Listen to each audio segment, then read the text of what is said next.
ఏలినాటి శని ఎప్పుడూ దూషించకూడదు.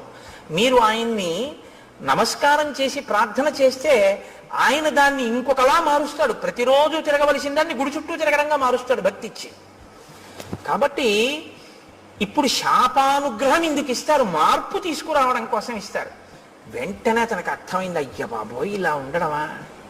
పడ్డాడు మహర్షి కాళ్ళ మీద. ఇప్పుడు పడన్నాడు, ఇప్పుడు నాకు ఈ శాప విమోచనం అని అడిగాడు.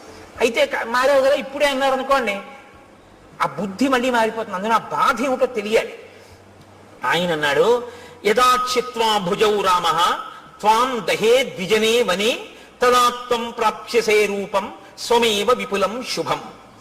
నీవు అరణ్యంలో పడి ఉండి ప్రాణుల్ని తింటుంటే ఒకానొకప్పుడు రామచంద్రమూర్తి అరణ్యంలోకి వచ్చి నీ భుజములను తెగనరుకుతారు. ఆ తెగనరికి అరణ్యంలో నిన్ను కాల్చేస్తారు.